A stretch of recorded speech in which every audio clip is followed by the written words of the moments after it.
Hi, welcome to another H4 plugins video.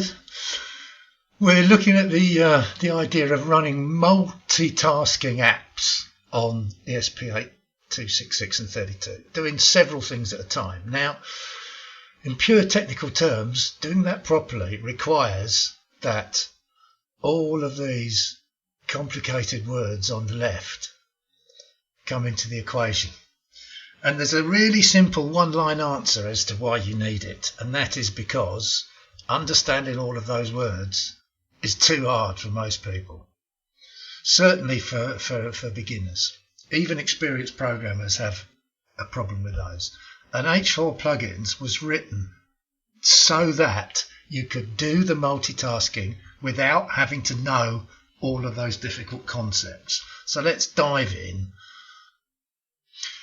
In the ideal world, and in the world that you will be used to if you come from Arduino or PIC programming or STM32, anything that has got a single core processor that runs like this, you will be used to controlling the order of events and saying how and when things happen. And that's a nice, easy thing to manage. So that coding style is called procedural.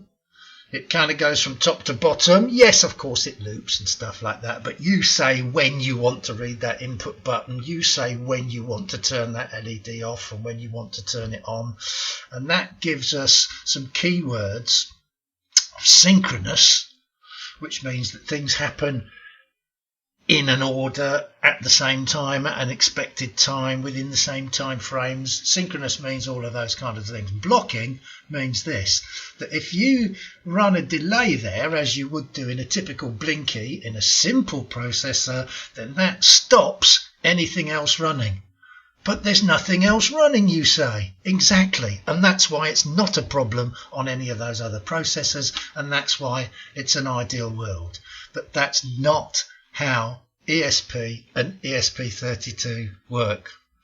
They have Wi-Fi code in them, which is why you want to use them anyway, and that has to run in the background and talk to the radio all the time to stay connected.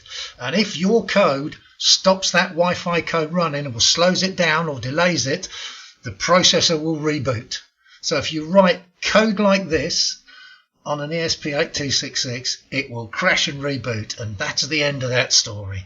So the real world is a lot more complicated and harder to deal with and very different from what you might be used to, because real world things control the order of events.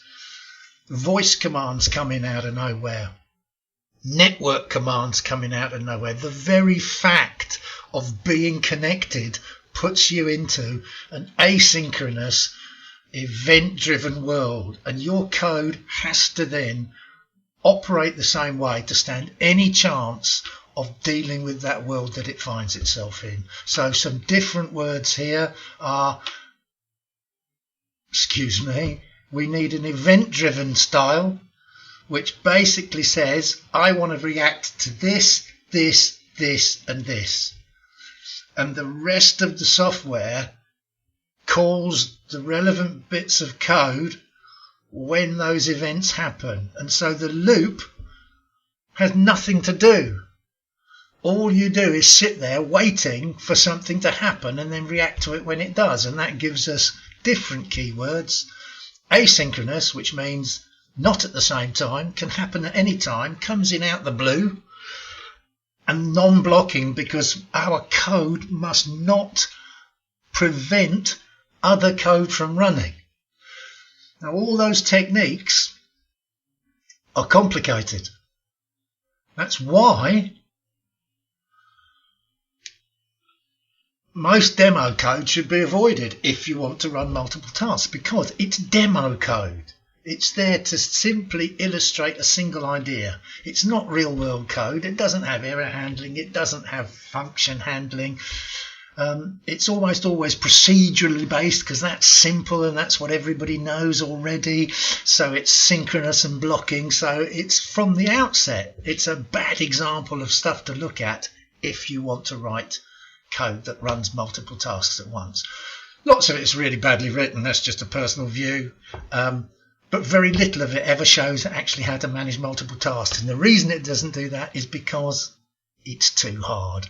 It's too much to take in at one time, and that is why H4 plugins was written, so you don't have to worry about that sort of stuff. So let's get away from the death by PowerPoint and get into something that's much more fun. Okay, let's have a play with some toys and see where H4 plugins can help us. First of all, we'll start really simple, and there we are running the basic blinky sketch on an old MCU. We're flashing the built-in LED once a second. That's one task running. Is H4 plugins going to help you with that? Absolutely not. Anybody can write one of those. Not required. H4 plugins is an overkill. One task, easy. More than one task, not so easy. Here's one. Excuse me while I just take my little clock off. Here's one running 3 tasks at once. It's got 3 buzzers on it. Okay? Each one of them is connected to a separate task which plays a separate tune on it. There's another task running in there that then coordinates all of those and makes sure they all play at the same time.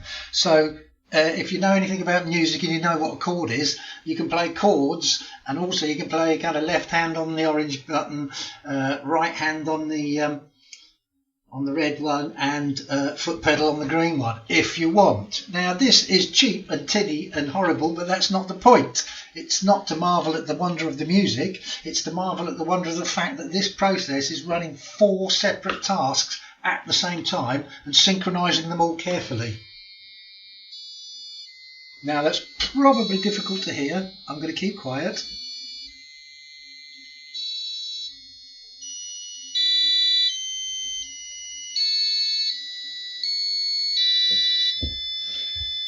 Some of you may recognise Troisième Gymnopédie by Eric Satie, a classical French composer there. Some may not. Some who know Eric Satie may not even recognise that on 3 buzzers. But here's the point. Is that easy to do? Do you need H4 plugins to do it? It's not easy. You could do it, but fading it out at the end like that is very tricky. And if you had H4, it would make it very, very simple. Much simpler than trying to do it on your own. So that's 3 tasks. Let's get bigger. Let's go for this set of traffic lights. Now then, at the very minimum, this processor here is running 1, 2, 3 tasks just on that rotary encoder, because it has to watch both pins and monitor the switch. It's then also running a separate task for each one of the different coloured LEDs. Oh, why do you need a different task for each LED, Phil? Because they're going to flash at different rates with different patterns depending on how I select them with this. Inside here, there's a task coordinating all of that. So at the very minimum, you've got 1, 2, 3, 4, 5, 6, 7 tasks running. And the complicated thing is that some of the patterns you're going to see on here actually require several tasks themselves. So when we get through to the pattern which I call throb, which pulses one of these LEDs, any one that you choose, kind of fades it in and out.